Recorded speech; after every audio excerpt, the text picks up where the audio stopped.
अच्छा, theoretical topic चले हम इस बाद में करेंगे। पीएचपी बेसिकली क्या है? Hyper text pre processor markup language. ठीक है, पीएचपी का सिंटैक्स ज्यादातर सी लैंग्वेज के साथ मिलता जुलता है, और ये हमारे पास कंटेक्स्ट फ्री लैंग्वेज है। ठीक है ना? एक हमारे पास होती है कंटेक्स्ट लैंग्वेजेस, एक होती है context free languages. Context languages वो होती है जिसमें प्री डिफाइंड चीजों को फॉलो करना होता है सख्ती से। सही है ना? कंटेक्स्ट फ्री लैंग्वेजेस वो होती है सिंटैक्स हर लैंग्वेज का लाजमी होता है, लेकिन हम उसके सिंटैक्स को थोड़ा सा, हम ये कह सकते हैं कि थोड़ा सा रिलैक्स माहौल है इसका। ठीक है, इसमें हमारे पास जो डेटा है वो रिलैक्स फॉर्मेट के अंदर है, हम जो इस पे काम करते हैं वो थोड़ा सा रिलैक्स फॉर्मेट के अंदर करते हैं। सही है ना? वो जब प्रैक्टिकली करेंगे मैं साथ साथ आपको बताता रहूंगा कि कौन सी चीज हम कंटेक्स्ट फ्री यूज कर रहे हैं इसके अंदर। सही है ना? हमारे पास सी लैंग्वेज के अंदर लोकल और ग्लोबल वेरिएबल्स यूज होते हैं। लोकल वेरिएबल्स को कौन से होते हैं? जो किसी भी ब्लॉक के अंदर डिफाइन किए जाए, और ग्लोबल जो आउटसाइड द ब्लॉक हो। लेकिन पीएचपी में जो लोकल वेरिएबल्स है वो ग्लोबल के तौर पे इस्तेमाल हो सकते हैं। सही है ना? इसी तरह हम एक ब्लॉक के अंदर एक चीज स्टार्ट करते हैं और दूसरे ब्लॉक में जाके उसको हम एंड कर लेते हैं। सही? स्टार्ट करते हैं, इसके लिए आपको मुख्तलिफ एडिटर्स मिलते हैं। जब आप पीएचपी में काम करते हैं आपको बेसिक चीज क्या जरूरत है? आपको अपाची सर्वर चाहिए होगा जो आप ज़ैप के अंदर इंस्टॉल कर लेते हैं, या फिर आप वेब यूज करते हैं, वेब के अंदर भी अपाची इंस्टॉल होता है, उसके अंदर आप क्या करते हैं? सर्वर इंस्टॉल करते हैं। उसके बाद आप क्या करते हैं? नोटपैड में, नोटपैड प्लस प्लस में, ड्रीमवीवर में, या कोई और एडिटर है जो आपको पसंद आता है, आप उसके अंदर अपना कोड लिखते हैं। सही? लोकल सर्वर क्या करता है, या अपाची का मैंने जिक्र किया था, ये क्या है? अपाची आपके सिस्टम को कन्वर्ट कर लेता है वेब सर्वर के अंदर। पेजेस सर्वर पे सेव किए जाते हैं और क्लाइंट से ब्राउज किए जाते हैं, लेकिन इन सारी चीजों की मुझे जरूरत नहीं है। मैंने इसके अंदर work bench new sphere install किए हुआ है। ये एडिटर आपको नेट से भी मिल जाएगा, मेरे पास इसमें TPI रजिस्टर्ड है। न्यू स्फीयर में क्यों यूज कर रहा हूं, इसकी वजह क्या है? न्यू स्फीयर के अंदर वेब सर्वर मौजूद है पहले से। ठीक है, हमें अपाची सर्वर या कोई और सर्वर इंस्टॉल करना नहीं पड़ता। ठीक है ना? इसके अलावा दूसरा फायदा क्या होता है? जब हम अपाची सर्वर इंस्टॉल कर लेते हैं हमें वो वेबसाइट प्रॉपरली कॉपी करके कहां डालनी पड़ती है? htdocs के फोल्डर में। htdocs के फोल्डर में जाके हम वो पेस्ट करके फिर ब्राउजर में से रिक्वेस्ट सेंड करते हैं उस पेज को कि ये रिक्वेस्ट है, लोकल होस्ट पे है, इसको ओपन करो। वो प्रोसीजर भी समझाऊंगा। ठीक है, वो भी हमारे टॉपिक्स में है। फिलहाल हम न्यूज़फियर पे जाते हैं। न्यूज़फियर का फायदा ये होता है इसमें आप कोड लिखें, डायरेक्ट एग्जीक्यूट कर लें। आपको लोकल होस्ट बनाने की कोई जरूरत नहीं है, आपको लोकल सर्वर की जरूरत नहीं है, सिर्फ और सिर्फ आप न्यूज़फियर में काम कर सकते हैं। ये हमारा इनिशियल काम होगा। सही है ना? मैंने स्टार्ट किया न्यूज़फियर को। न्यूज़फियर जब आप इंस्टॉल करते हैं आपको मुख्तलिफ सेटिंग्स इसकी मिलेंगी। ठीक, सेटिंग्स क्या क्या चेंज करनी है? आप टूल्स पे जाएं, टूल्स के अंदर सेटिंग्स पे आ जाएं। सेटिंग्स के अंदर आपको ऑप्शन मिलती है रन एंड डिबग, और रन एंड डिबग के अंदर आपको ऑप्शन मिलती है डिफॉल्ट ब्राउजर की। शुरू में जो ब्राउजर इसमें सिलेक्टेड होगा वो एम्बेडेड इंटरनेट एक्सप्लोरर होगा या एम्बेडेड मोजिला ब्राउजर होगा, दोनों को ये सपोर्ट करता है। ठीक है ना? फायरफॉक्स को भी करेगा, इंटरनेट एक्सप्लोरर को भी करता है। गूगल क्रोम इसमें आपको नहीं मिलेगा। सही है ना? नए वर्जन में क्या पता एम्बेड हो, लेकिन मौजूदा में नहीं है। मेरे फायरफॉक्स भी इंस्टॉल है, मेरे पास इंटरनेट एक्सप्लोरर भी। एम्बेडेड ब्राउजर यूज न करें, क्योंकि एम्बेडेड ब्राउजर जावास्क्रिप्ट को प्रॉपर एग्जीक्यूट नहीं करते। रिव्यू में काम किए या फ्रंट पेज पे, फ्रंट पेज का अपना एक प्रीव्यू होता है जिससे आप वेब पेज को आउटपुट में देख सकते हैं, लेकिन प्रॉब्लम क्या, उसका अपना प्रीव्यू जावास्क्रिप्ट को फॉलो नहीं करता।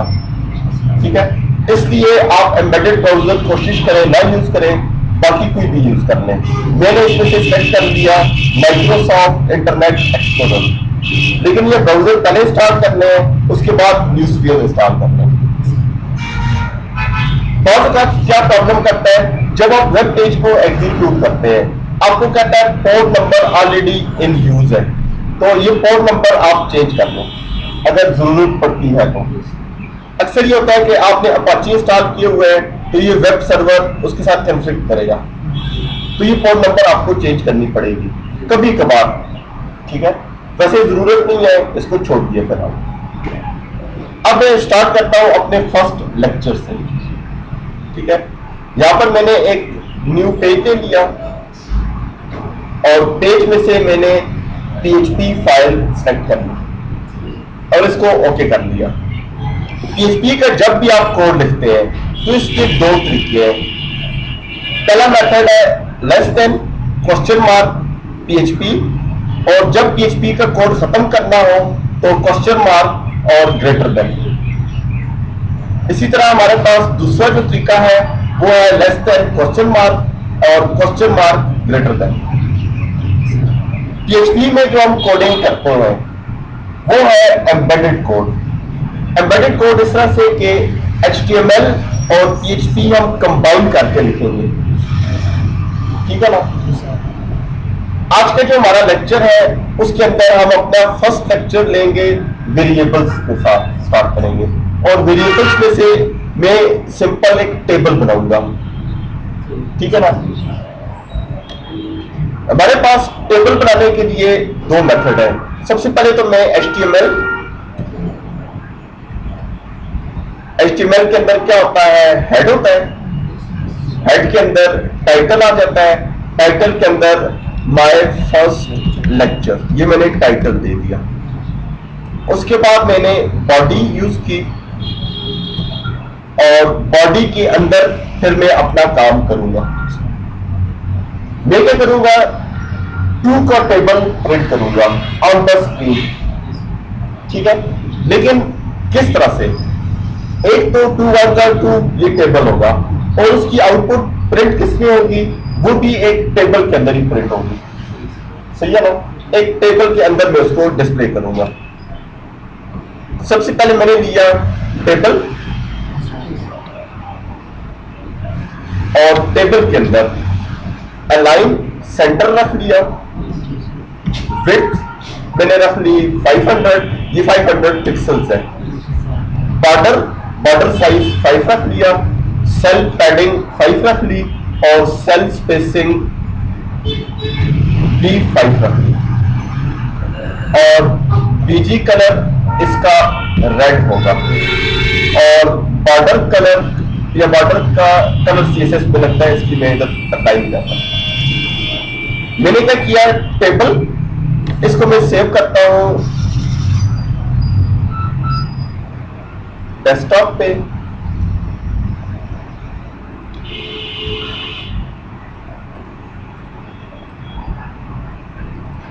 लेक्चर 1 के नाम से इसको मैं बाद में फिर एग्जीक्यूट करता हूं। मैंने टेबल लिया, अलाइन और बॉर्डर वगैरह उसमें अप्लाई कर दिए। टेबल के अंदर फिर TR table row, table row के अंदर TH table heading. Table heading के अंदर सबसे पहले आ जाएगा नंबर, फिर अगली TH टेबल हेडिंग, इसके अंदर आ जाएगा लूप, और फिर उससे अगली टेबल हेडिंग TH जिसके अंदर डिस्प्ले होगा रिजल्ट। अब मैं काम करता हूं इसके अंदर PHP में। यहां पर मैंने less than question mark PHP और क्वेश्चन मार्क ग्रेटर देन। ठीक है, बेसिक चीजें मैं नहीं करवा रहा, बिल्कुल बेसिक चीजें कि इको फ्ला है, फ्ला चीजें हैं, थ्योरेटिकल वो मैं छोड़ रहा हूँ, ठीक है ना। हम इम्प्लीमेंटेशन पे जा रहे हैं डायरेक्ट। हमारा पहला लेक्चर क्या होता है, वेरिएबल्स। वेरिएबल्स भी कवर हो जाएंगे हमारे, और इसके अंदर हमारा बाकी जो काम है वो भी कवर हो जाएगा। वेरिएबल्स को डिफाइन करने के लिए आप यूज करेंगे डॉलर साइन। डॉलर साइन के साथ वेरिएबल का नाम मैंने m लिख दिया, इक्वल है किसके, 2 के या 3 के। मैंने 3 का टेबल प्रिंट करना है, तो dollar sign m is equal to 3। अब मैं अपने नेक्स्ट टॉपिक पे जा रहा हूं, जो कि है लूप। जब भी कोई टेबल प्रिंट करते हैं तो हम लूप यूज करते हैं। लूप के लिए फॉर ब्रैकेट स्टार्ट, सिंटैक्स सी वाला है, मैंने इसकी आपको शुरू में बताया है, मैं ज्यादा इसकी डिटेल इसकी मैंने नहीं बताई। For dollar sign I is equal to 1 semicolon, dollar sign I is less than equal to 20 semicolon, dollar sign I plus plus.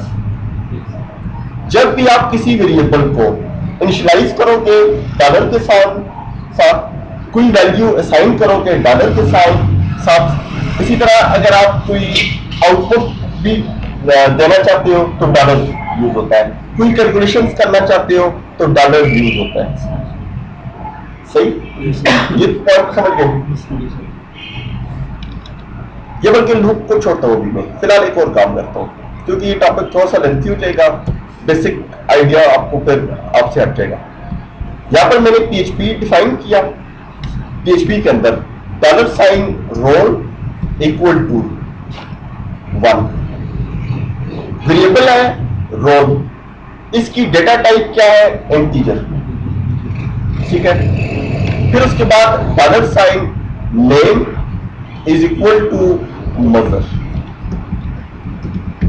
इसकी डेटा टाइप क्या है, स्ट्रिंग। डबल कोट्स में जब भी कोई चीज लिखते हैं तो वो स्ट्रिंग होती है, और बगैर डबल कोट्स के अगर हम कोई वैल्यू लिखते हैं तो या तो वो इंटीजर होगी या फिर वो फ्लोट होगी, जिसको हम डबल भी करते हैं। रोल नंबर जो है रोल, ये इंटीजर डेटा टाइप है, नेम स्ट्रिंग डेटा टाइप है। आपको यहां पर यह बताने की जरूरत नहीं है कि ये स्ट्रिंग है, ये डबल है, ये इंटीजर है, ये डेट टाइम है। ये हमारे पास पहली खूबी है कंटेक्स्ट फ्री होने की, ये कंटेक्स्ट फ्री लैंग्वेज है। फिर dollar sign GPA is equal to 3.4, ये कौन सी वैल्यू है, फ्लोट, ठीक है, या डबल वैल्यू भी हम इसको कह सकते हैं। फिर dollar sign DOB is equal to single quotes, ये कौन सी वैल्यू है, डेट, डेट टाइम भी इसको हम कहते हैं। डेट डेटा टाइप किस लिए यूज होती है, डेट को स्टोर करने के लिए। डेट का फॉर्मेट याद रखना है, 4 डिजिट्स का ईयर होता है, माइनस होता है, फिर मंथ के 2 डिजिट्स होते हैं, और फिर डे आ जाता है, तारीख आ जाती है। सिस्टम फॉर्मेट को ये फॉलो नहीं करेगा। SQL सर्वर जो है या बाकी MS एक्सेस जो है वो सिस्टम फॉर्मेट को फॉलो करता है, लेकिन PHP इस फॉर्मेट को फॉलो करेगी। फिर मैंने लिखा grade is equal to A, ये कौन सी डेटा टाइप है, करैक्टर। सिंगल कोट्स में मैंने लिखी है, इसलिए ये करैक्टर डेटा टाइप है, और फिर डॉलर साइन ही डाला। सही है। यहां पर मैंने क्या किया, वेरिएबल्स डिफाइन कर दिए, डेटा टाइप्स। डेटा टाइप्स के अंदर मैंने इंटीजर भी डिफाइन कर दिया, स्ट्रिंग भी, डेसिमल भी या डबल जिसको हम कहते हैं, डेट भी, और साथ करैक्टर भी। एरे अभी यूज नहीं किया, एरे का टॉपिक बाद में फिर कवर करेंगे। इसके बाद यहां पर मैं ये जो वैल्यूज हैं इनको डिस्प्ले करना चाहता हूं। यहां पर मैंने लिखा इको ब्रैकेट स्टार, या ब्रैकेट्स के बगैर भी आप काम कर सकते हो, डायरेक्ट डबल कोट्स में। डबल कोट्स के अंदर मैंने लिखा roll number is equal to semicolon, end of statement semicolon से होगा। फिर इको, इको के अंदर डॉलर साइन रोल और सेमीकोलन। यहां पर मैंने क्या किया, इको, इको यूज होता है आउटपुट देने के लिए, ठीक है। रोल नंबर, ये क्या है मेरा मैसेज, ये स्क्रीन पे इसी तरह से डिस्प्ले हो जाएगा और इसके बाद इको रोल उसकी वैल्यू आ जाएगी।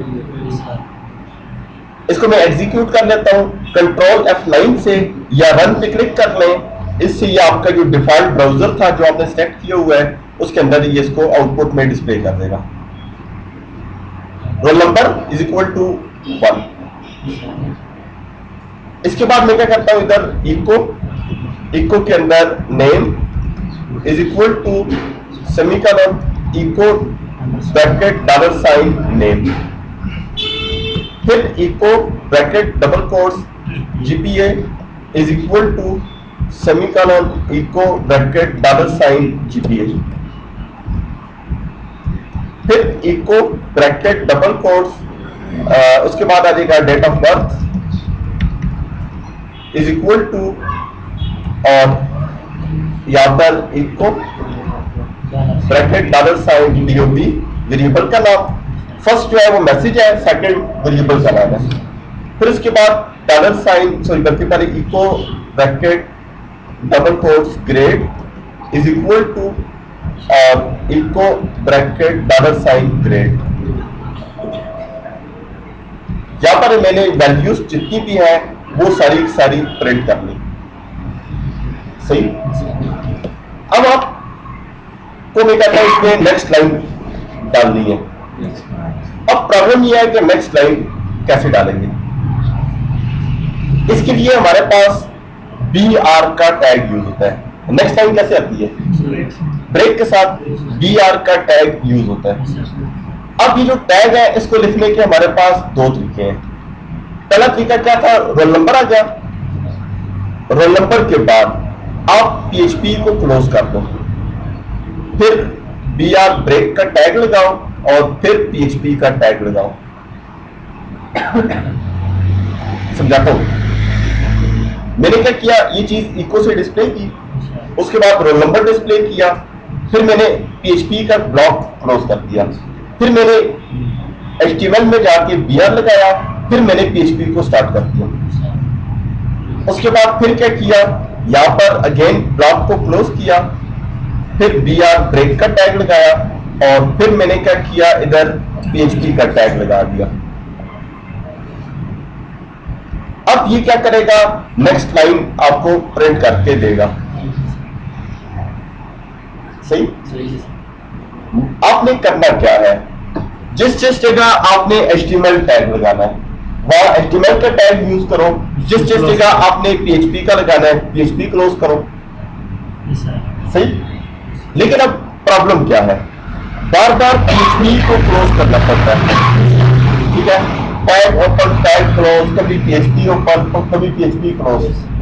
ठीक है, लेंथी प्रोसेस है। अब क्या करो, PHP के अंदर ही echo bracket double quotes less than greater than BR semicolon, आप इको के अंदर ही HTML का टैग लिख सकते हो। PHP आपको अलाउ करता है इस चीज के बारे में, लेकिन तरीका वही है, tags less than greater then में होने चाहिए, वैसे नहीं लिख सकते। अब डेट ऑफ बर्थ है, इसके बाद भी यहां पर इको ब्रैकेट शुरू double quotes less then BR और सेमीकोलन, सेव कर लें और अब एग्जीक्यूट कर लें। मैंने एक ही काम को दो तरीकों से किया है, आपको सिर्फ ये समझाने के लिए कि कोडिंग हम PHP में करते किस तरह से है।